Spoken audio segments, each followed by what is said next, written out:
ওয়াল ইয়াউমিল আখির ওয়াল কদরি খায়রিহি ওয়া শাররিহি, তাকদীরের ভালো এবং মন্দের প্রতি বিশ্বাস করা।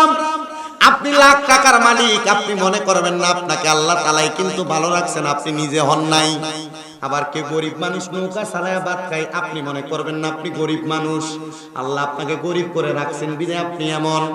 এই জন্য শুধু তাই নয়, আল্লাহ তাআলা আমার নবীর মাধ্যমে জানায়া দেয় মিনাল্লাহি তাআলা ওয়াল বাসি বাদাল মাউত, এবং তাকদীরের ভালো মন্দের প্রতি বিশ্বাসের পরে আপনি যখন ইন্তেকাল করবেন, ইন্তেকাল করার পরে আপনাকে আবার আল্লাহ তাআলা কবর থেকে উত্তোলন করবে, সেটাকে বিশ্বাস করা লাগবে। যেহেতু আখিরাতের আলোচনা, মুসলমান ইমানদারের দল ওই আখিরাতকে পরিপূর্ণ করার জন্য, আখিরাতকে সুন্দর করার জন্য আমি বলছি চারটা ধারাবাহিকতা। এক নাম্বার হলো ঈমান। ঈমান বিষয়টা আমি আপনাদের কাছে বলার চেষ্টা করেছি। আর দুই নাম্বার হইল ওয়া আমিলুস সলিহাত, দুই নাম্বার হইল নেক কাজ করা। মুসলমান আখিরাতকে সুন্দর করতে চান, নামাজ পড়েন না। আখিরাতকে সুন্দর করতে চান, রোজা রাখেন না। আখিরাতকে সুন্দর করতে চান, হারাম খাওয়া ছাড়েন না। আখিরাতকে সুন্দর করতে চান, সুদ খাওয়া ছাড়েন না। আখিরাতকে সুন্দর করতে চান, পরের শখ মেরে মেরে খাওয়া বন্ধ করেন না। আখিরাতকে সুন্দর করতে চান, আপনি মানুষকে ওজনে কম দেওয়া বন্ধ করেন না। আখিরাতে সুন্দর করতে চান, আপনি মানুষের কাছ থেকে হারাম টাকা খাওয়া বন্ধ করেন না। আপনারা বলেন যারা হারাম খায়, যারা সুদ খায়, ঘুষ খায়, পরের হক মেরে মেরে খায়, এরা কি আখিরাতের জগতে কোনোদিন ভালো থাকতে পারে? না, তারা ভালো থাকতে পারে না। এই জন্য আখিরাতকে পরিপূর্ণ সুন্দর করার জন্য দুই নাম্বার কাজটা হইল ওয়া আমিলুস সলিহাত, নেক আমল করা, ভালো কাজ করা। ভালো ভালো যত কাজ আছে সকল কাজগুলো আপনাকে করা লাগবে। আর দুই নাম্বারের পরে তিন নাম্বার হইল ওয়াতাওয়াসাউ বিল হক, সত্যের পথে থাকা, হকের পথে থাকা। এবার যত বাধা বিপত্তি আসুক না কেন, আপনি হকের পথে থাকবেন। আল্লাহর নবী বলে শুধু তাই নয়, ওয়াতাওয়াসাউ বিল হক ওয়াতাওয়াসাউ বিস সাবর। দুনিয়ার জমিনের মধ্যে আল্লাহর বান্দাদেরকে আল্লাহ আদেশ করে ধৈর্য ধারণ করার জন্য। বলে হুজুর কোন জায়গার মধ্যে ধৈর্য ধারণ করব? বিপদে ধৈর্য ধারণ করবেন, ইবাদতের মধ্যে ধৈর্য ধারণ করবেন, দুনিয়ার যে কোনো টেনশনের সময় ধৈর্য ধারণ করবেন। যখন আপনি ধৈর্য ধারণ করে দুনিয়ার জমিনের মধ্যে প্রথম থেকে শেষ পর্যন্ত ইবাদত করে কাটিয়ে দিতে পারবেন, এই ধৈর্যের কারণে আল্লাহ তাআলা আপনি বান্দাকে নাজাতের ফয়সালা করে দিবেন। বলেন সুবহানাল্লাহ। দুনিয়ার মুসলমান ইমানদার নবীর উম্মতের দল গভীর মনোযোগ দিয়ে শুনে, ওই আখিরাতের চিন্তাধারাটা কত কঠিন। শুধু আখিরাতের চিন্তা তো আমরা আল্লাহর বান্দারা করি না, আখিরাতের চিন্তা আল্লাহ তাআলার অনেক নবী রাসূলরা করেছেন। ওগো নবী রাসূলরা, আপনারা তো আখিরাতের চিন্তা করার কথা নয়, আপনারা সকল নবীরা মাসুম। নবী আপনার সকল সাহাবায়ে কেরাম মাসুম, কারোর কোনো গুনাহ নাই, কারোর কোনো কিছু নাই। ইয়া রাসূলুল্লাহ, তাহলে কেন নবীরা আখিরাত নিয়ে তো চিন্তা করেছে? আরে নবীরা চিন্তা করে উম্মতকে শিক্ষা দিয়েছে, উম্মতেরা শিক্ষা গ্রহণ করো। তোমরা যদি আখিরাতকে নিয়ে, কবর নিয়ে, হাসর নিয়ে, মিজান নিয়ে, ফুলসিরাত নিয়ে এমন কঠিন ভাবে চিন্তা করো, আমার আল্লাহ তাআলা তোমাদের ইন্তেকালের পরে নাজাত দান করবে। বলেন সুবহানাল্লাহ। নবীজির হাদিস শরীফ হযরত আনাস ইবনে মালিক রাদিয়াল্লাহু তাআলা আনহু হাদিস বর্ণনা করেন। উনি বলে আমি আমার নবীজির 10 বছর খেদমত করেছি। খেদমত করার কারণে আমার উপাধি হইল খাদেমুর রাসূল। আমি আমার নবীজির জবান মোবারকের মধ্যে বলতে শুনলাম, নবী আমার বলেছেন যে দুনিয়ার জমিনের মধ্যে যেই ব্যক্তি দৈনিক 20 বার মরণের কথা স্মরণ করবে, কয়বার? কইনা কথা, কয়বার? 20 বার মরণের কথা স্মরণ করবে। আমার আল্লাহ তাআলার ওই বান্দা যদি ওই দিন মারা যায়, আল্লাহ তাআলা ওই বান্দাটাকে শহীদের মর্তবা দান করবে। আর আল্লাহ নবীর হাদিস প্রমাণ করে যারা শহীদ হয়ে মারা যায় এরা জান্নাতি, জান্নাতি, জান্নাতি। এবার আপনারা বলে আমরা সবাই শহীদের মর্তবা নিয়ে মরতে চাই কি চাই না? শহীদের মর্তবা নিয়ে মরতে চান, কিন্তু শহীদের মর্তবার কথা অন্তরের ভিতরে আসলে, মুসলমান আপনাকে যদি বলা হয় চলো না ফিলিস্তিনের মানুষরা মাইরা হমান করে লাইতেছে, ফিলিস্তিনের মানুষগুলোর উপরে এত আঘাত করা হইতেছে, আসো না মুজাহিদ হইয়া ফিলিস্তিন যাইবানি যুদ্ধ করার জন্য। তবু না, আমার ঘরে বউ আছে, বাচ্চা আছে, আমার ফুরুতেনের খানার ব্যবস্থা করা লাগবো, আমি যাইতাম না, আমি আগামী বছর যাই মনে। এমন যদি কোনো সমস্যা হয়, এটা জিহাদ না, এটা জিহাদ না, এটা জিহাদ না। তবে আমি আমার আল্লাহর কাছে ফরিয়াদ জানাই, আল্লাহ বাংলাদেশের জমিন থেকে যদি ফিলিস্তিন গাজার মুসলমানদেরকে হেফাজত করার জন্য কোনোদিন মুজাহিদ বাহিনী পাঠানো হয়, আমার নামটা আমি প্রথম তাদের কাতারের মধ্যে লেখায় দিব। এবার আপনারা বলেন যুবকেরা, ফিলিস্তিনের মুসলমান নয় শুধু, সারা বাংলাদেশের জমিনে ইসলামকে আর কোরআনকে রক্ষা করার জন্য যদি ডাক আসে, কারা কারা ওই ডাকে সাড়া দেওয়ার জন্য প্রস্তুত? হাত তুলে দেখাও। আল্লাহ যেন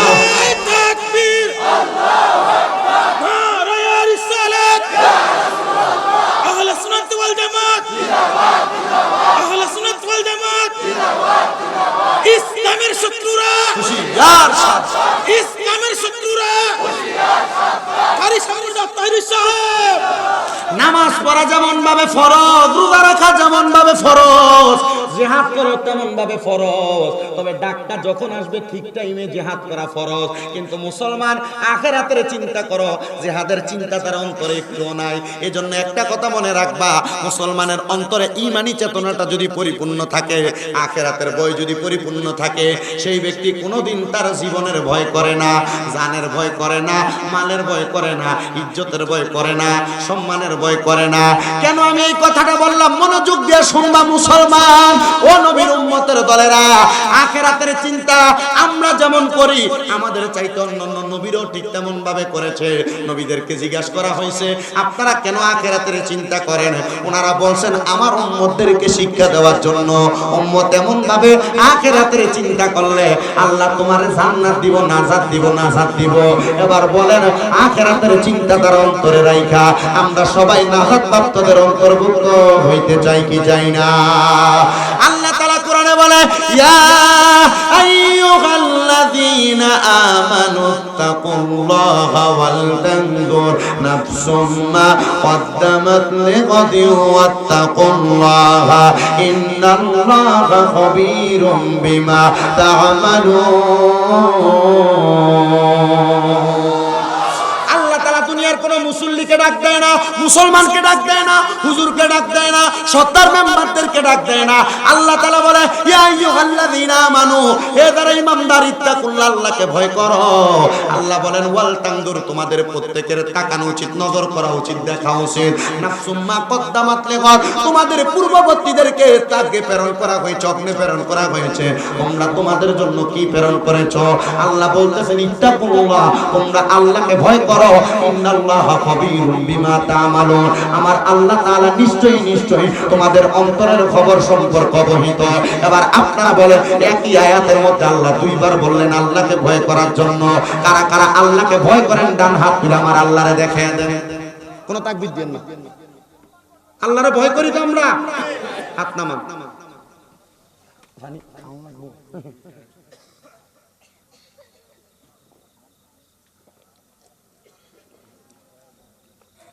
এখন যদি বললাম আমি আল্লাহকে, আপনারা ভয় করেন কিনা? আপনারা বলছেন করেন।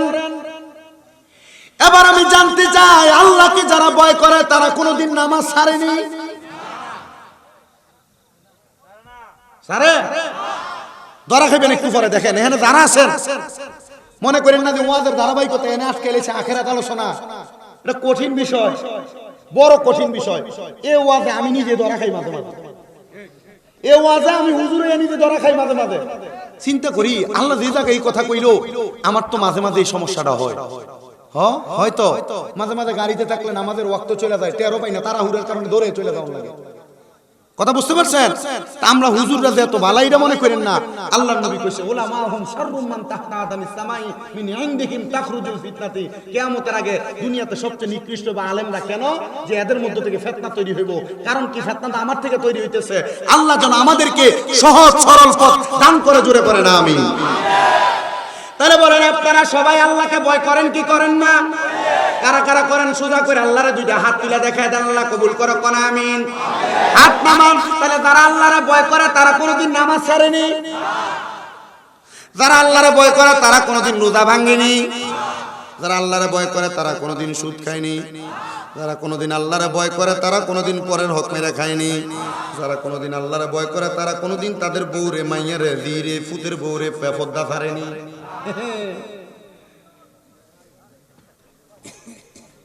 ওরে গায়ের জোরে বললে কথা, নবীর প্রাণে লাগে ব্যথা, চিরদিন তুই থাকবি না ভুবনে।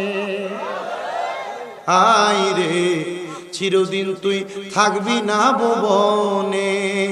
ওরে বল কমিবে হাতে পায় পেশার মাথা ঘুরাই ছোট অক্ষর দেখবি না নয়নে নিরঞ্জনে দিবে তোরে দুজকের আগুনে পূর্বে তোরে দুজকের আগুনে নিরঞ্জনে দিবে তোরে দুজকের আগুনে। আরে আপনি মনে করছেন আপনি মুরব্বী হয়ে গেছেন, যুবক বয়সে ইবাদত করেন নাই, মুরব্বী হই বয়সটা বাড়ুক না একটু। জিগান মুরব্বীরা এখন সেজদা দিতে যাবে, অনেক সময় অনেক মুরব্বীরা আমি দেখছি রুকু দেওয়ার সময় উঠে পড়ে যায়। কেন জানেন? প্রেসারের কারণে সে উঠার সময় রুকু দেওয়ার সময় মনে হইতেছে সে পড়ে যায়, এভাবে পড়ে যায়। আমি অনেক মুসল্লি দেখি। ওই দিন আমি এক জায়গায় জানাজার নামাজ পড়াইতে গেছি, আমার এক ভাই রেজাউল করিম ভাই কুমিল্লাতে, আপনারা যারা ক্যান্টনমেন্ট গেছেন, ক্যান্টনমেন্ট জিহান রেস্তোরাঁ আছে ওনার, ওই হোটেলের মালিক, ওনার জিহান রেস্তোরাঁর মালিক, ওনার বাবার মারা যাওয়ার পরে আমি জানাজা পড়তে গেছি। তো জানাজার আগে জোহরের নামাজের বাদ জানাজা, আমি জানাজার নামাজ পড়ার আগে জোহর পড়তে গেলাম। মসজিদে যায় দেখি একজন মুরব্বী মানুষ নামাজ পড়তেছে। আমরা তো সেজদা থেকে উইঠা দুই সেজদার মাঝখানে এই দুইটা হাত হাঁটুর উপরে এভাবে রাইখা এরপরে বসি তাশাহুদ করি, ঠিক না?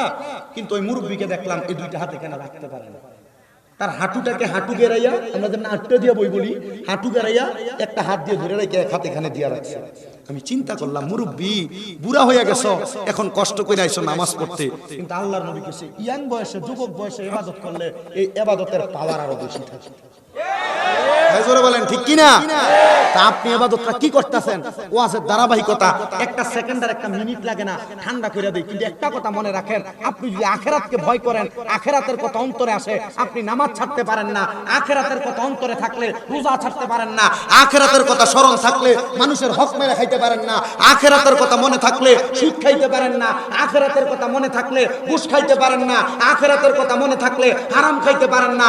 আখিরাতের কথা অন্তরে থাকলে আপনার বউ, আপনার মাইয়া, আপনার কন্যা, আপনার স্ত্রী, আপনার মা, আপনার বোনকে আপনি বেপরদা বের হতে দিতে পারেন না। তার মানে বোঝা যায় আপনি আখিরাতকে ভয় করেন। এবার আল্লাহ বলেন ওয়ালা তাকুনু কাল্লাযীনা নাসাল্লাহা ফাআনসাহুম আনফুসাহুম উলাইকা হুমুল ফাসিকুন।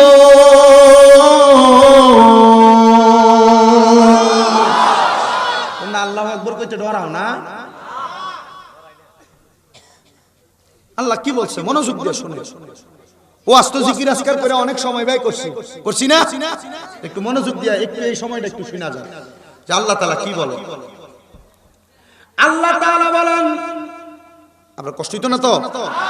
যারা দাঁড়ায় আছেন মনে কষ্ট নেই, কোনো ব্যাপার নাই, কারণ মাহফিল কমিটি কয়ে দিচ্ছে যে তাবার উপরে ব্যবস্থা আছে, সুন্দর মতো বসবেন। মাহফিলের পরে এরপরে আর জগৎপুরি হুজুর এবেটা দেখতে আমি মনে করছি হুজুর বুড়ো হয়ে গেছে গা। আমি যখন ওনারা প্রথম দেখছি আমি মনে করতাম জগৎপুরি মানে মাহবুবুর রহমান জগৎপুরি সাহেব, উনি মনে হয় ফিসাব মানুষ তো বুড়া টুড়ো হয়ে গেছে গা। যেদিন সরাসরি দেখছি দেখি আমার বাপের থেকে বয়স বেশি, কিন্তু দেখতে কি সুন্দর দেখা যায়, কি সুন্দর নুরানি চেহারা, গাড়ি মোটামুটি। তাহলে পরে মনে করছি কণ্ঠ বুড়া মানুষ যেহেতু কণ্ঠ হয়তো ভাঙ্গে গেছে গা, কিন্তু কণ্ঠ এটা টনটনে বাজে। মারহাবা কোন আমার পরে যেটা এটার কথা কইতেছি, বারুত আলোচনা করে সুন্দর আলোচনা শুনে যাবেন ইনশাআল্লাহ। আল্লাহ কবুল করুক, জোরে কোন আমিন। সবাই একটু দরুদ উচ্চারণ করেন আল্লাহুম্মা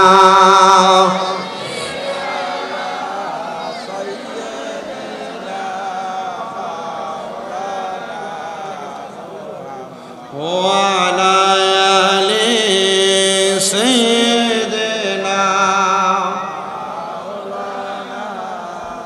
ভালোবাসার জায়গা মদিনা, ভালো লাগার জায়গা মদিনা, বলো ভালোবাসার জায়গা মদিনা, ভালো লাগার জায়গা মদিনা, বলেন ভালোবাসার সাইকেল রেখে দেন এখানে, ভালো লাগার জায়গা মদিনা। এত সুন্দর জায়গা কোথাও দেখি না, এত সুন্দর জায়গা কোথাও দেখি না, সাজিয়েছেন দয়াল রাব্বানা, ভালোবাসার জায়গা মদিনা, বলেন ভালোবাসার ভালো লাগার জায়গা মদিনা, বলেন ভালোবাসার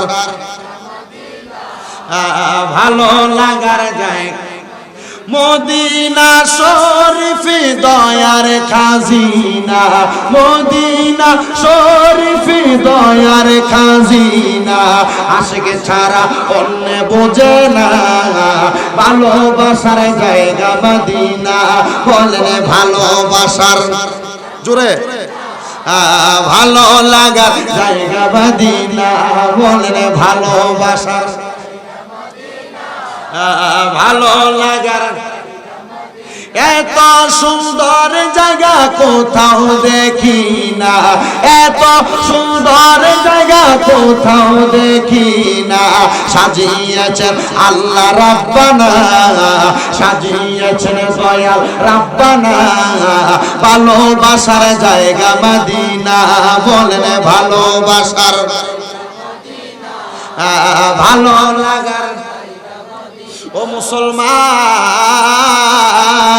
ও নবীর উম্মতের দলেরা, আশিক রাসূল ভাই বাবারা, আমি যে আয়াতে কারিমা তেলাওয়াত করলাম, মনোযোগ দিয়ে আয়াতে কারিমার ভঙ্গানুবাদ একটু শুনে নেন।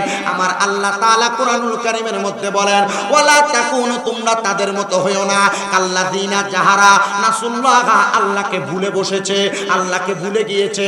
আপনাদেরকে যদি প্রশ্ন করে আল্লাহকে মনে আছে কিনা, আপনারা বলবেন মনে আছে, কিন্তু একটা প্রশ্নের উত্তরটা এটাই হবে, তারা আল্লাহরে মনে রাখে, তারা নামাজ ছাড়ে না, রোজা ছাড়ে না, হজ ছাড়ে না, যাকাত ছাড়ে না, হারাম খাবার কোনো কিছু খায় না।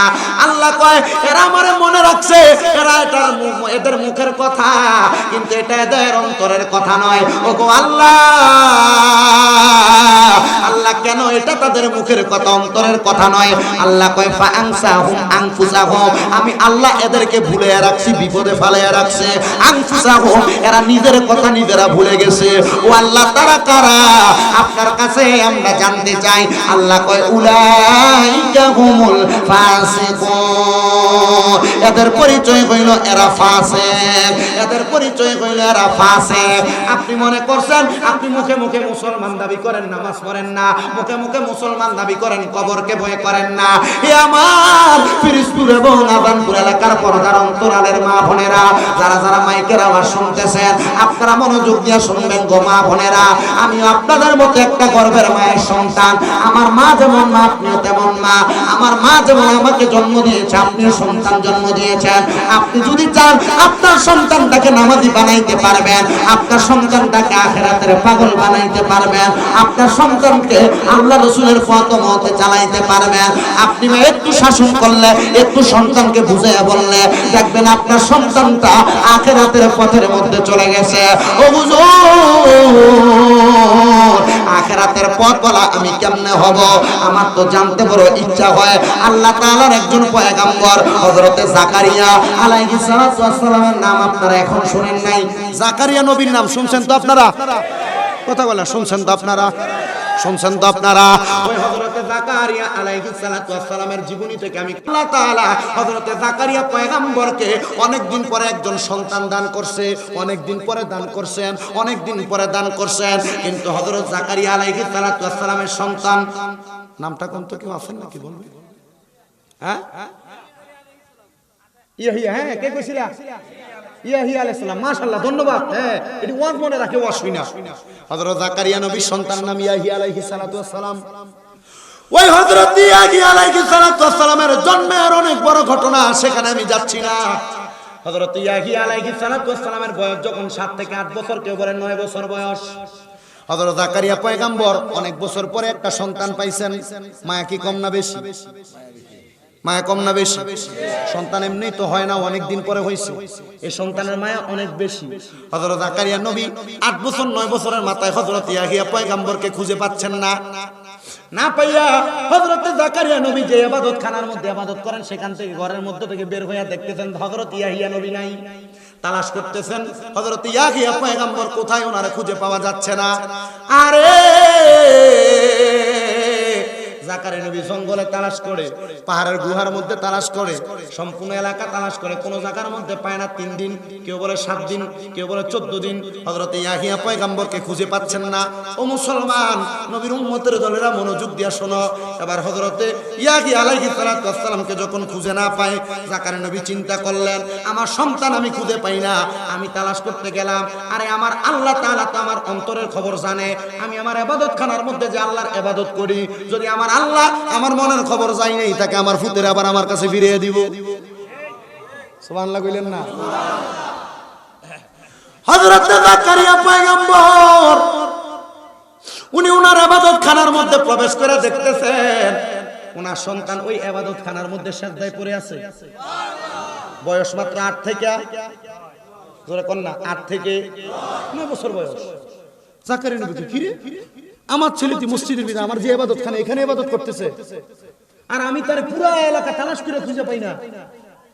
হযরত জাকারিয়া পয়গম্বর হযরত ইয়াহিয়া আলাইহিস সালাতু ওয়াস সালামের সামনে যাইয়া মাথার মধ্যে হাতটা বুলাইয়া দিলেন, ও সন্তান, তুমি যেই ইবাদতখানার মধ্যে, আমি আব্বাজান তোমারে অনেক দিন পর্যন্ত তালাশ করতেছি, তোমারে খুঁজে পাচ্ছি না।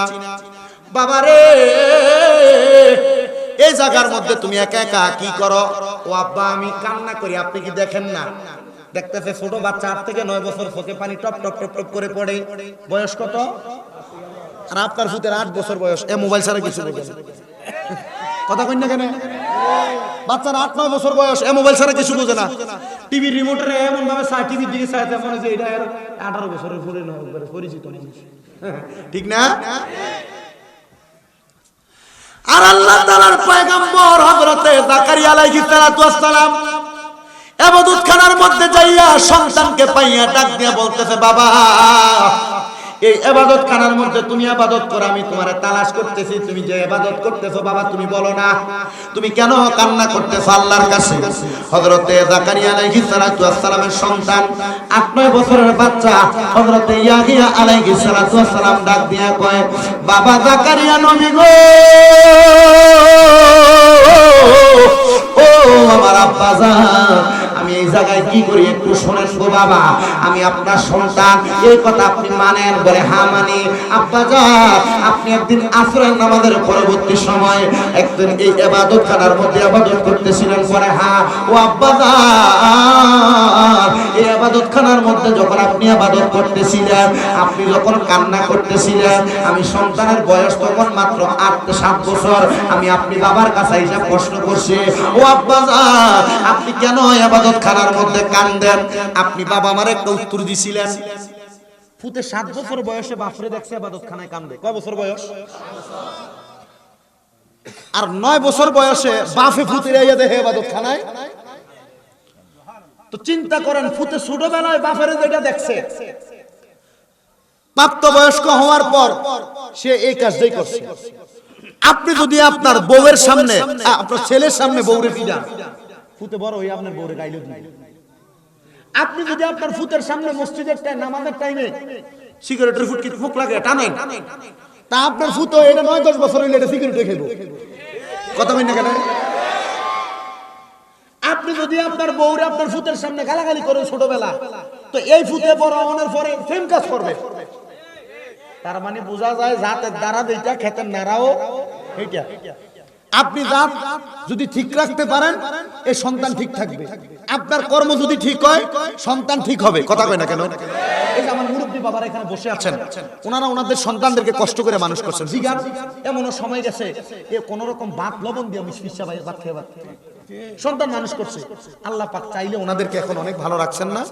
রাখছেন। ওনারা ওনাদের সন্তানদেরকে কষ্টের আদর্শ শিখাইছেন, এজন্য কষ্ট করছে। আর বিশেষ করে আপনাদের সাল্লা, আজমিরিগঞ্জ, বানিয়াচং, সুনামগঞ্জ এই অঞ্চলের মানুষ অনেক কষ্ট করে আপনারা এলাকার জমিনের ভিতরে আপনাদের সংসারটাকে টিকিয়ে রাখতেছেন। অনেক কষ্ট করেন আপনারা। এই কষ্ট সন্তান দেখে, দেখার পরে সন্তান যদি পড়ালেখা নাও করতে পারে, এই সন্তান একটা সময় দিয়ে বাপের হাল সোয়ানির লাঙ্গলটা ধরে। সন্তান বাপের পেছনে যে কাজ করে, ক্ষেতের আইল কাছায় গালা কাছায় করে কি করে না? এখন না টাকা পয়সার দাম বাড়ার কারণে সন্তানের জন্য বাপ মা এত কষ্ট করে যে হ্যাঁ আমি দিনের পর দিন রাতের পর রাত কষ্ট করবো, আমার ফুতের দূরে একটা মাদ্রাসায় দিয়ে দিব, আমার মেয়েটাকে আমার ছেলেটাকে দূরে একটা জায়গায় পড়ালেখা করামু, আমার সন্তান উচ্চ শিক্ষিত হবে। এলাকার অনেক প্রবাসীরা বিদেশ গেছে না, বাপ মা কষ্ট করে লাঙ্গল ঠেলা ঠেলা কষ্ট করে তারে পাঠাইছে বিদেশ, ওই সন্তান বিদেশের জমিন থেকে আজকে আম্মা আব্বারে সুখে রাখতেছে, শান্তিতে রাখতেছে। দুই একজন কথা কিঞ্চিত হয়তো প্রবাসে যাওয়ার পর মা বাপরে ভুলা যায়, আম্মা আব্বারে কষ্ট দেয়, বা বউয়ের কথা শুনে বউয়ের মায়া করে মা বাপরে ভাত খাওয়ায় না। তবে সব প্রবাসীর একরকম নয়। তবে এই বাপমাগুলা কষ্ট করছে, সন্তান বাপমার কষ্ট দেখছে, দেখার কারণে সন্তান বাপমারে লালন পালন করে। কথা কোন ঠিক কিনা? এই জন্য সন্তান ছোটবেলায় বাপমার থেকে যা শিখবে সন্তান ওই আদর্শে গ্রহণ করবে। আপনার সন্তানকে আপনি বালা শিখাইলে সন্তান বালা শিখবে, খারাপ শিখাইলে খারাপ শিখবো। এই জন্য সন্তানের সামনে নিজের বউকে নিজের স্ত্রীকে গালি দিতে সাবধান, সন্তানের সামনে নিজের বউয়ের গায়ে হাত তুলতে সাবধান, সন্তানের সামনে এমন কোন কুকর্ম করতে সাবধান। আর সন্তানের সামনে না, দুনিয়ার কোন মানুষের সামনে কোন কুকর্ম খারাপ কর্ম করতে সাবধান। কারণ আপনাকে চিন্তা করতে হবে আপনার এই জগৎ জগৎ না, পরকালের একটা জগৎ, এটাই আসে। আপনারা চিন্তা করতে হবে আপনি দুনিয়ার মানুষকে ধোঁকা দিয়ে লুকিয়ে লুকিয়ে গুনাহ করবেন। আচ্ছা কোন সন্তান দেখলো না, বউ দেখলো না, মা দেখলো না, বাবা দেখলো না, দুনিয়ার কেউ দেখলো না, দুনিয়ার সর্দার মাতাব্বর দেখলো না, একজন দেখলো। এই নামটা আসতে কইছো তুমি, আরো জোরে ডাক দাও, এই ডান হাত তুলে ডাক দাও, উচ্চ কণ্ঠে ডাক দাও, দেখেন কে?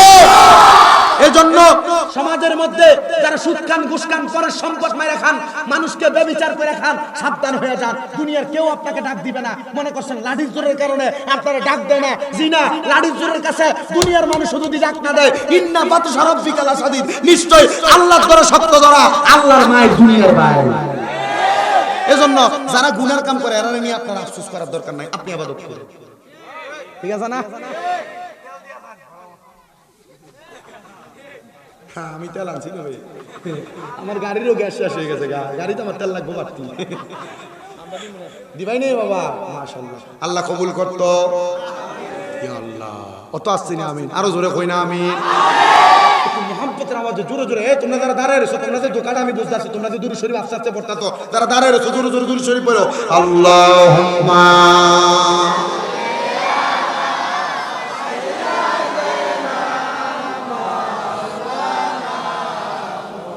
ওয়ালা আলে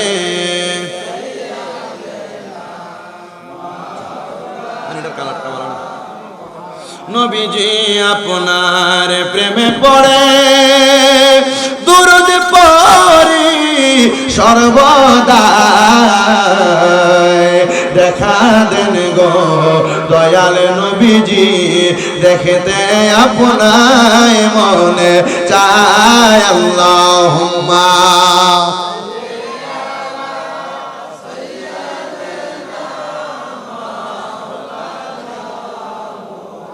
ওয়ালা আলে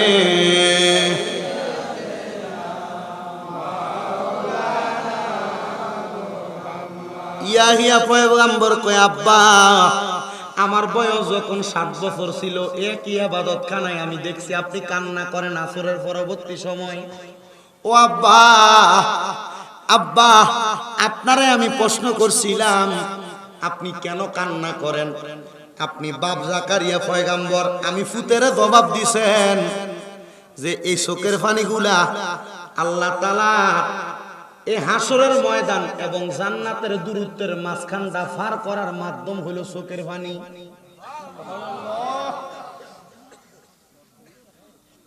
ইয়াহিয়া পয়গম্বর ডাক দিয়া কয়, আব্বায়ো আমার বয়স যখন 7 বছর আপনি উত্তর দিছেন হাসরের ময়দান এবং জান্নাতের দূরত্বের মাঝখানে যে জায়গাটা, এই জায়গাটা ফাড়ি দেওয়ার মূল মাধ্যম হলো চোখের পানি। আব্বা আমি ওই খবরটা যেদিন থেকে শুনছি আমি খাইতে গেলে শান্তি পাই না, আমি কোন জায়গার মধ্যে গেলে কোনোভাবে আরাম পাই না। আমি আপনার ইবাদত খানার মধ্যে আইসা গো আমি আল্লাহ তাআলার ইবাদতের মধ্যে মশগুল হইয়া থাকছি। আব্বা জানি জন্য আমি কান্দি।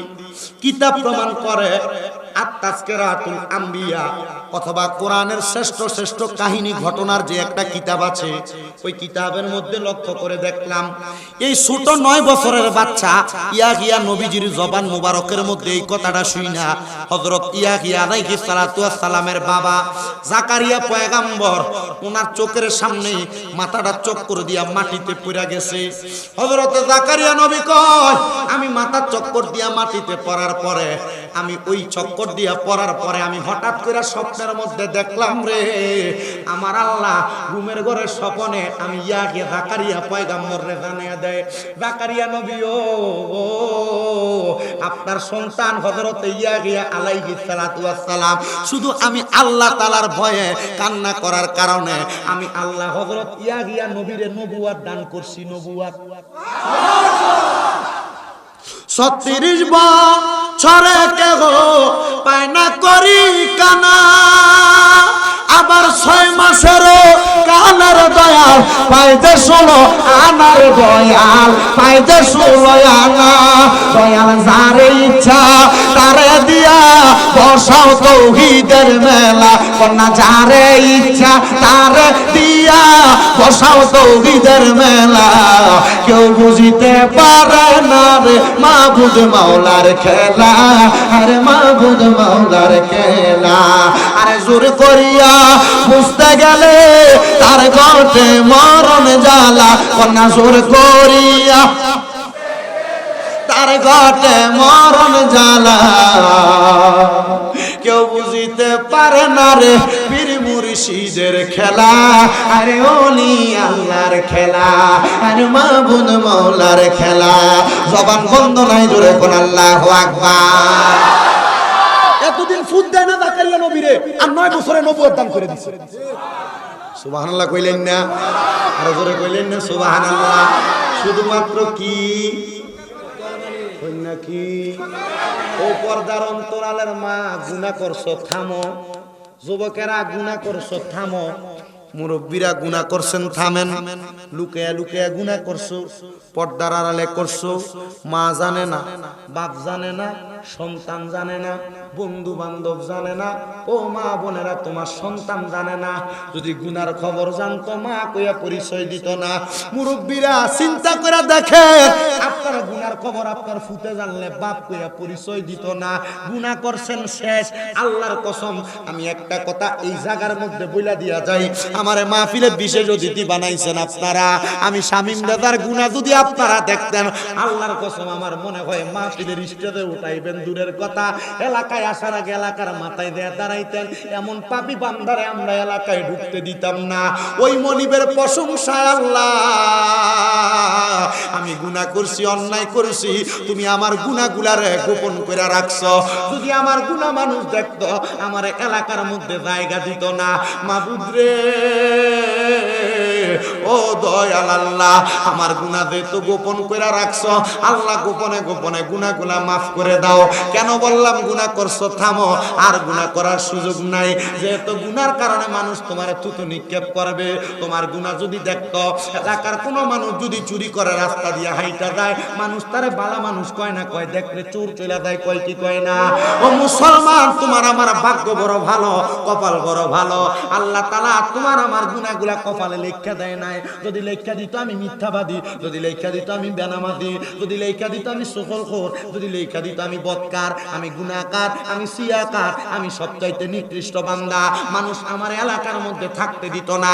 ও আল্লাহ, আমরার গুনাহ তো আপনি গোপন রাখছেন। আপনারা জবান খুলে কোন পর্দার অন্তরালের মা বোনেরা মনে মনে কোন, আমরা যদি যা গুনাহ করছি এখানে গুনাহগুলা বন্ধ কইরা আজকের জান্নাতের বাগান মাহফিলের মধ্যে বইসা আমরা যদি আখিরি মুনাজাতের মধ্যে দোয়া করে আর আল্লাহর কাছে বলি, আল্লাহ আমাদের জীবনের গুনাহ খাতাগুলো আপনি মাফ করে দেন, আপনারা বলেন আমার আল্লাহ তাআলা আমাদের জীবনের গুনাহগুলা মাফ করে দিতে পারে কি পারে না? ওরে কখনো তোমাকে যদি বলি হেদায়েতের আলো দিয়ে নিও কাছে তুলি, দয়া করে ঠাই দিও, দয়া করে ঠাই দিও, ও গো দয়াময়, তুমি রহমান, তুমি মেহেরবান বলে তুমি রহমান, মনিটরে সাউন্ড দেন, মনিটরে। তুমি রহমান, তুমি মেহেরবান, অন্ধ গাহে না শুধু তোমারই গুণগান, বলেও ভুলে না তব শান। তুমি রহমান, তুমি মেহেরবান, জনম জনম যদি গাহি তোমার মহিমা গাওয়া শেষ হবে নাহি। দয়া করে ঠাই দিও, দয়া করে ঠাই দিও ও গো দয়াময়। তুমি রহমান, তুমি মেহেরবান, তুমি রহমান। মুখের মধ্যে মনে কি দিয়া রাখছি, একটু জোরে মেহেরবান ডাক দিতে পারে না? তুমি রহমান, তুমি আরো জোরে কোন, তুমি রহমান। মুসলমান গুনাহ শেষ, যা করছেন এ বন্ধ, এ বন্ধ, এখানে বন্ধ। ছোট বাচ্চা মানুষ যদি কাইন্দা যদি নবুয়ত পাইতে পারে, আমরা কাইন্দা গুনাহ মাপ পাইতাম না মুরব্বী? আপনি তো কান্দার মতো কান্দেন না, আপনি কান্দেন না তো। আপনি মুনাজাত ধরেন, আপনি কান্দেন না। মুনাজাত আল্লাহুম্মা আমিন, মটকা ঘুরে টক্কর টক্কর।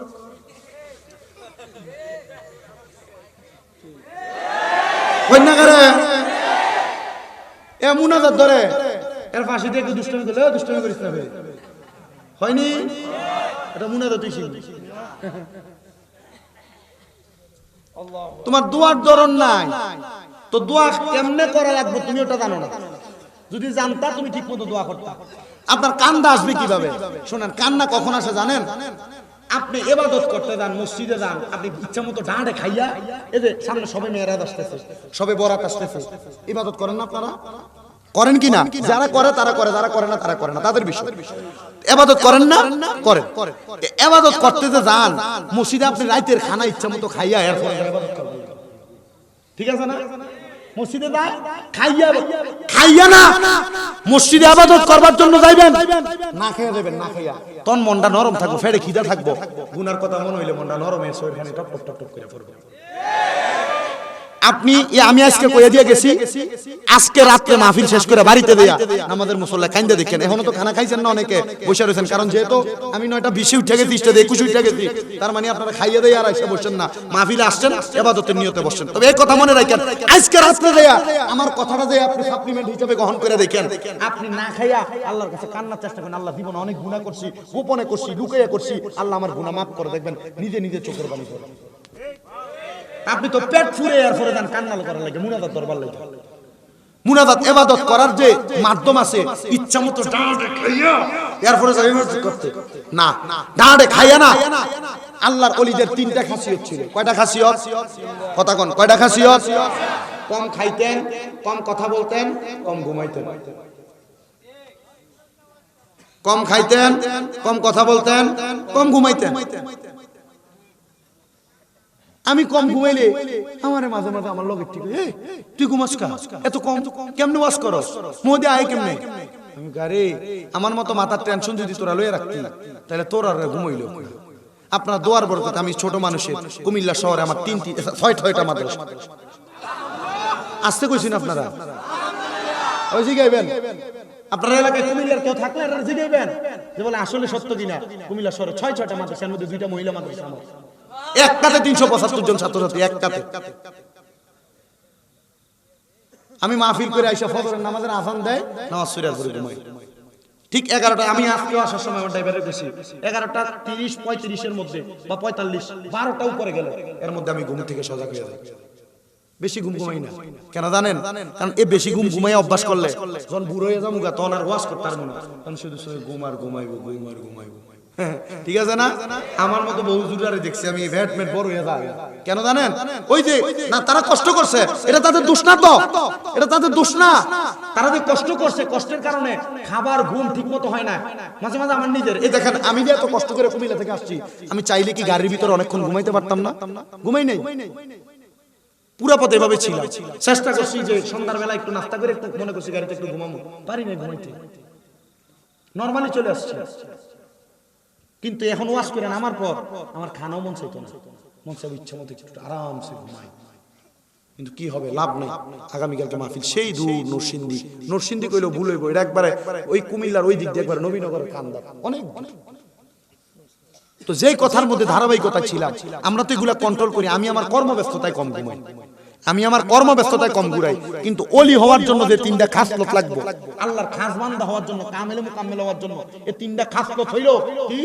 কম খাওয়া, কম ঘুমানো, কম কথা কন। আমি কি কম কথা কই? আমি তো বেশি কথা কই, বেশি কই না। তবে আমার কথাগুলো যেন আপনাদেরকে হেদায়েতের পথ দেখায়। আমি আগে কইছি যে কথা ভাল লাগবে এটা মানবেন, আর যেটা ভাল লাগবে না যাইতে নদী ছাড়াই দিয়ে দেবেন, ঠিক আছে না?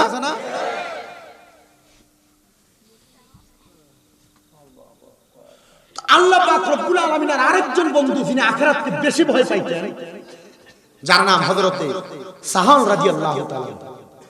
নাম কি? সাহল রাদিয়াল্লাহু তাআলা। কিতাবের নাম বলি আত-তাযকিরাতুল আউলিয়া, আল্লামা ফরিদউদ্দিন আত্তার রাহমাতুল্লাহ আলাইহি লিখিত কিতাব।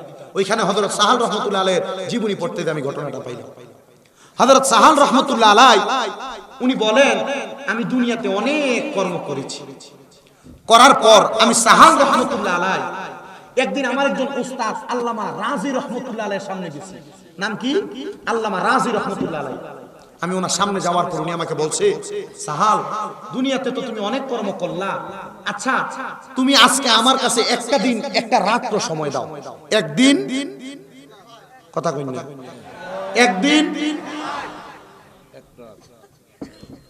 হযরতে সাহাল ডাক দিয়ে বলে, মামা হযরতে রাজি, আপনি বলতেছেন আমি আমার জীবন অনেক দিন অতিবাহিত করেছি, কিন্তু আপনি আমারে বলতেছেন আমি আপনাকে মাত্র একদিন এক রাত সময় দেওয়ার জন্য। আল্লামা রাজি রহমাতুল্লাহ আলাইহি বলে, হ্যাঁ মামা, তুমি আমাকে মাত্র একদিন এবং এক রাত সময় দাও। হযরত রাজি রহমাতুল্লাহ আলাইহি উনি এই কথা বলার পরে সাহাল কয়, জীবনের অনেক সময় তো আমি অতিবাহিত করলাম, মাত্র একটা দিন এবং একটা রাত, মাত্র 24 ঘন্টা সময় আমার মামা আমার কাছে চাইছেন। এ মামা, আপনি কেন আমার কাছে মাত্র 24 ঘন্টা সময় চাইলেন? বলে, আমি তোমাকে অন্ধকার কবর এবং মরণের কথা স্মরণ করে দিতে চাই। বলে, মামা, আমি যে জগতে আছি সেই জগতে মরণ বলতে কোনো কিছু নাই, আমরা তো মরণকে ভয় পাই না, আর আপনিও খাইবেন। হযরত রাজি কয়, মামা আয় আয় আয়, আমার মাত্র একটা দিন আর একটা রাত্র সময় দে। সাহাল কয়, মামা যেহেতু এত করে বললেন, আপনাকে একটা দিন আর একটা সময় রাত্র সময় দেওয়াই যায়। দিনের বেলা হযরতে রাজি রহমাতুল্লাহ আলাইহি কথা বলতে বলতে তার সময়টা কাটিয়ে দিছে।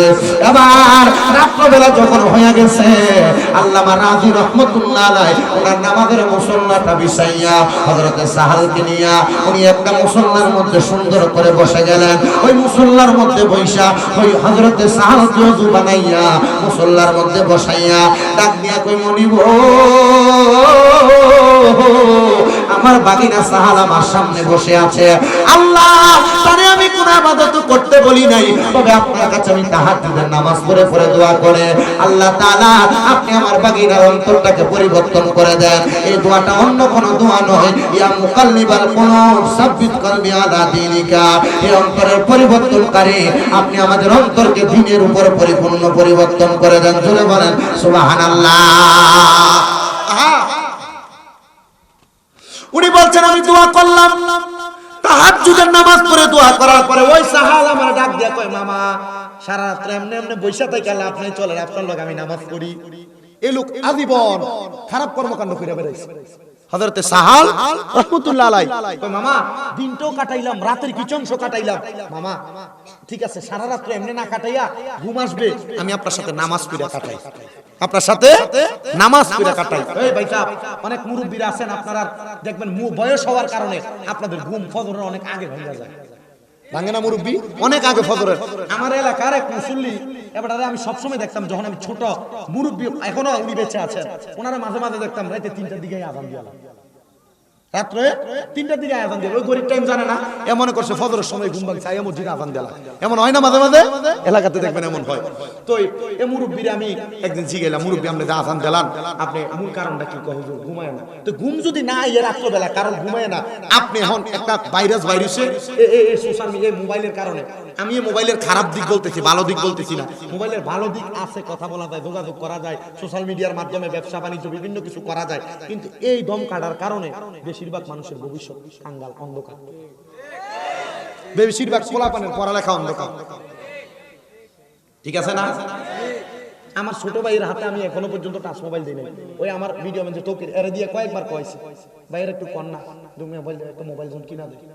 আমি তার ঘরে যাই কইছি, কিটা তুই আমার কস না 7টা না 8 ডিগ্রি ঘুরে করে উঠাই, এখন একবার মোবাইল দিয়েছে না। আর আমার বাপের মোবাইল যেটা কাজ মোবাইল, আমার পুরো ঘরে আরেকটা মোবাইল আছে কাজ মোবাইল। কয়টা? একটা আমার বাপের কাছে থাকে, উনি তো বাইরে বাইরে থাকে, তো ওনার কাছে যে মোবাইল থাকে এবার আর এটাও যদি কোনো সময় দেয় দেখি যে হাতে লইছে, যদি দেখি আর তে যদি শুনে আমি বাইরে ঢুকছি কি মোবাইল মোবাইল ধরো, একদিন শুধু যাই দেখছি, শুধু কইছি তুই মোবাইলটা হাতে লইছ, শুধু দূর কইছি মোবাইলটা হারা গিয়ে বিড়াল ফরের রুমে গেছে। আমি জানি এটা ভবিষ্যৎ নষ্ট করে। আমি আপনাদের দোয়ার বরকতে আমি 4টা ইউনিভার্সিটিতে টেস্ট দিয়েছি, আপনাদের দোয়ার বরকতে 4টা ইউনিভার্সিটিতে, জাহাঙ্গীরনগর, জগন্নাথ, কুমিল্লা, চট্টগ্রাম। আপনাদের দোয়ার বরকতে আমি কুমিল্লা ইউনিভার্সিটিতে 142তম হইছি। মারহাবা কয় না? একজন দুইজনের লগে পরীক্ষা দিয়া না, তো কয়েক লাখ পোলাপানের সাথে পরীক্ষা দিয়ে 142তম হইয়া কুমিল্লা ইউনিভার্সিটিতে চান্স হইছে। তো কেন? ওই সময় আমার মামা আছে যিনি আলহামদুলিল্লাহ আপনাদের দোয়ার বরকতে একটা ইউনিভার্সিটিতে টিচারি করে, শিক্ষিত বিদা আমার কইছে, তুই মাদ্রাসা করস, একটা ভার্সিটি সার্টিফিকেট যদি ঢুকাইতে পারস তোর জন্য লাভ হইব। আমি কইলাম হ মামা ঠিক আছে। তো কইছে একটু মোবাইলটা একটু বাদ দিয়া একটু দেহস না ভার্সিটি সার্টিফিকেটটা জোগাড় করা যায়নি একটু ফট। আমার মামার কথা অনুযায়ী 3 মাসের লেগে মোবাইলটারে রাখছি পকেটে, শুধু দরকার ফোন ছাড়া, করা ছাড়া, রিসিভ করা ছাড়া অন্য কোনো কিছু করি নাই। 11 ঘন্টা করে সময় দিছি, মাত্র 3 মাস।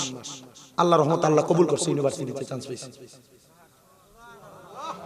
আবার আপনাদের দোয়ার বরকতে ইউনিভার্সিটিতে যাইতে যাইতে যাইতে যাইতে কয়েকদিন দেখি ওমা এনে যাইলে দেখি ফুরুত টেনে যে ডিস্টার্ব করে, এনে যাওন যেত না। আল্লাহ রহমতে আবার ব্যারিকেড, এরপর থেকে আর যাই না। বড় বোন যারা আমার ইউনিভার্সিটিতে মেয়েরা পড়ে না, যাই আমার লম্বা চুল দেয় হুজুর মানুষ, ছবি তোলবার লাগে। আমি এই ছবি যদি ফেসবুকে একবার যা অবস্থা কি তুই বলি মারিলে মনে এটা তো কাম হইতো না, এয়ারপোর্ট থেকে আমি আর জানি না। আমাকে আমার একজন স্যার কল দিচ্ছেন, খুব ভালো মানুষ। আমি যখন ভার্সিটিতে ভর্তি হই আমাকে বলছে, বাবা তুমি যে ভার্সিটিতে ভর্তি হইছ, আরো ভর্তি হয়েছি বাংলা বিভাগে, কুমিল্লা ইউনিভার্সিটিতে ইসলামিক স্টাডিজ নাই, না থাকার কারণে বাংলা বিভাগে ভর্তি অনেক হয়েছে। বাবা বাংলাতে যে ভর্তি হয়েছ এখানে তো অনেক বিভিন্ন রকমের ঘটনা আছে, এগুলো তুমি পড়লে তো হয়তো বা সমস্যা। স্যার আমি তো শিক্ষা অর্জন করতে আসছি, যেটা ঈমান হরণের বিষয় এগুলো আমি দেখতাম না, আমি আমার মতো করে পড়বো। বলছে আচ্ছা ঠিক আছে। পরে যখন আমি কয়েকদিন যাই না, আমার স্যার আমার বলছে, বাবা তুমি যে আসো না, মানুষ তো ইউনিভার্সিটিতে চান্স পায় না, তুমি পাইও যে আসো না। বলছি স্যার এখানে গেলে ফুরুতে নেই, যে ডিস্টার্ব আমার যাওয়া যেত। বুঝছেন না বিষয়? তো যে ধারাবাহিকতায় ছিলাম, এই দমকার জ্বালাটাই অনেকের ভবিষ্যৎ আইন্দা হই না, ভবিষ্যৎ আইন্দা। তা আপনি রাত্রবেলা ঘুম যদি না আসে, এই মোবাইলের দিকে একদিন না তাকাইয়েন, শুধু নামাজের মুসল্লাটা নিবেন, নিয়ে বিছায় ওযু কইরা নামাজের মুসল্লায় 2 রাকাত নফল নামাজ পড়ে আল্লাহর কাছে কাইন্দেন। দেখেন ওই দিনটা শরীরটা খুব পাতলা লাগে, মনটা খুব ভালো লাগে। আপনি তো কাজই করেন না। আল্লাহ আমাদেরকে দ্বীনের পথে, সহজ সরল পথে চলার তৌফিক দান করুন, জোরে বলুন। তো হযরত সাহাল রাহমাতুল্লাহ আলাইহি যখন ঘুম আসে না, উনি বলতেছে, মামা যেহেতু ঘুমই আসে না, চলেন আমি আপনার সাথে একটু নামাজ পড়ি। সুবহানাল্লাহ কইলেন না? নামাজ পড়ে হযরতে সাহাল সকালবেলা ফজরের নামাজের পরে বলছে, মামা গতকালকে ফজর থেকে আজকে ফজর পর্যন্ত 24 ঘন্টা আপনাকে সময় দিছি, হে মামা আর আমি আপনাকে সময় দিব না, আমার ব্যবসার অনেক লস হয়ে যায়। হযরতে সাহাল রাহমাতুল্লাহ আলাইহি এই কথা শোনার পরে, বাবা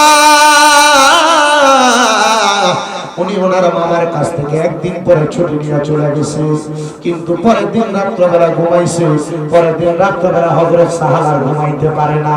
দ্বিতীয় দিন ঘুমাইতে গেছে, দ্বিতীয় দিন আর ঘুমাইতে পারে না। তৃতীয় দিন ঘুমাইতে গেছে, ঘুমাইতে পারে না। এমন ভাবে 7 দিন ঘুমাইতে পারে না, 7 দিন ঘুমাইতে পারে না। দৌড়াইতে দৌড়াইতে আল্লামা রাজির কাছে এসে ডাক দিয়া কয়, ও আল্লামা রাজি, আপনার কাছে যেই দিন আমি 24 ঘন্টা সময় দিন এবং রাত অতিবাহিত করেছি, ওই দিন থেকে আজকে 7 দিন আমি ঘুমাইতে পারি না রাত্রবেলা। আল্লামা রাজি কয়, কেন ঘুমাইতে পারো না?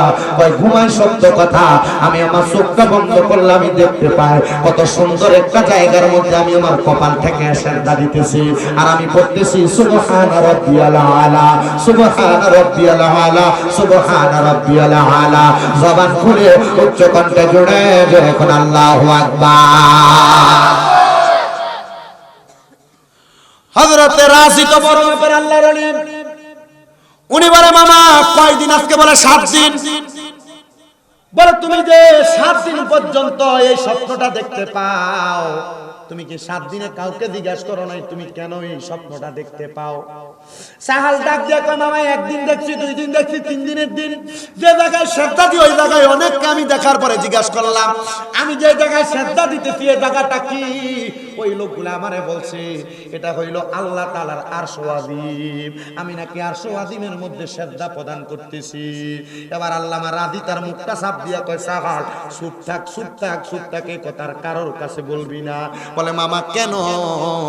বলে, তুমি একদিন এক রাত আমার কাছে সময় দিছ, ওই রাত্রে যে কিছু সময় আমার সঙ্গে ইবাদত করছো, নামাজ পড়ছো, ওই রাত্রে ফজরের আগে তওবা করছো আল্লাহর কাছে, আমার আল্লাহ তোমার তওবা কবুল করে তোমার ইবাদত আল্লাহর কাছে কবুল করছে। সাহাল রে, আর গুনার কামে যাইস না রে সাহাল। বলে, কেন রে? বলে, গুনার কামে যদি যাস এমন স্বপ্ন আর কোনোদিন দেখতি না। বলে, কেন গো?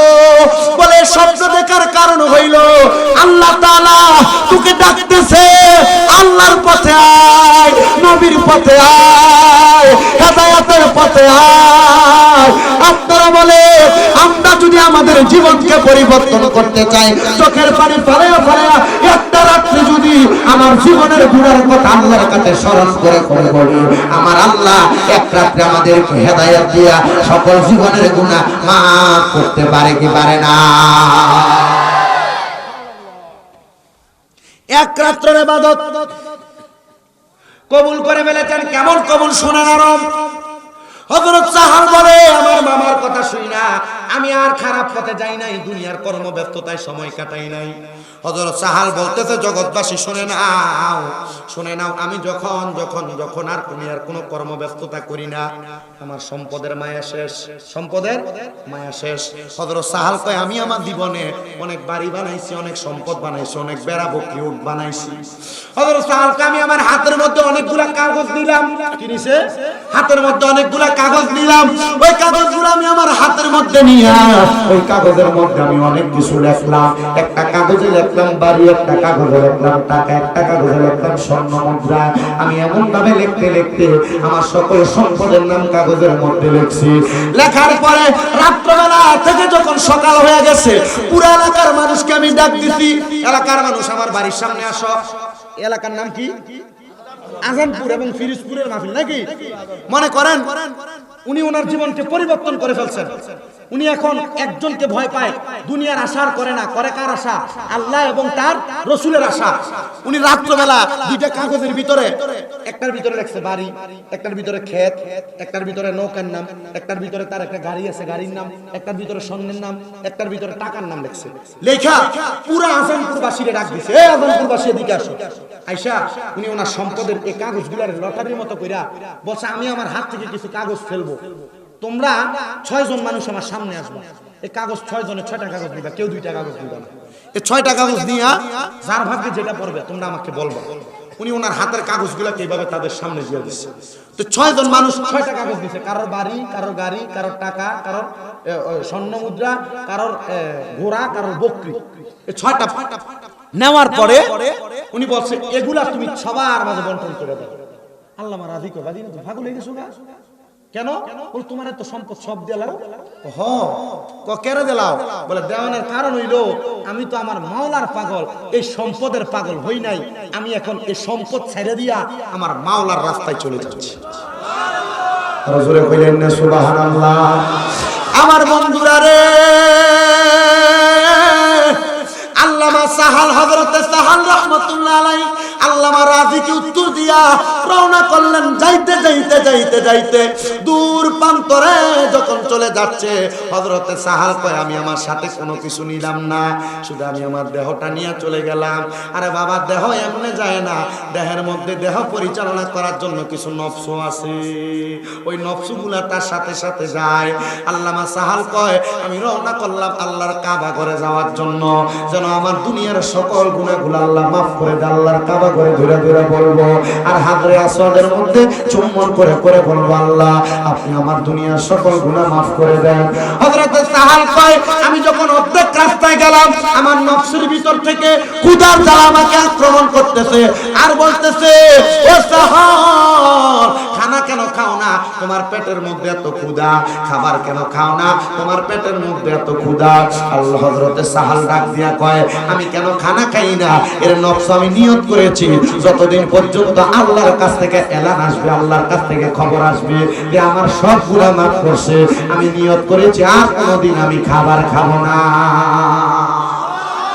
নিয়ত করছে আল্লাহর পক্ষ থেকে যতক্ষণ আওয়াজ না আসবে যে আমার গুনাহ আল্লাহ মাফ করে দিয়েছে, ততক্ষণ পর্যন্ত আমি খাবার খাবো না। এ মুখে আমি খানা দিতাম না।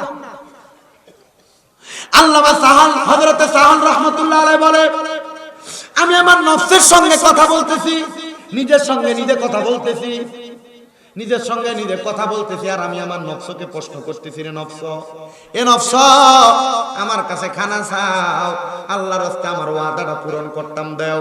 আমি আমার আল্লাহর কাবা ঘরের কাছে যে কানমু, আল্লাহ যখন আমারে আওয়াজ দিব, এলহাম দিব, আমারে খবর দিব আমার গুনাহ মাফ করে দিছে, তখন আমি তুমি নফসরে খানা দিব, তার আগে খানা দিতাম না।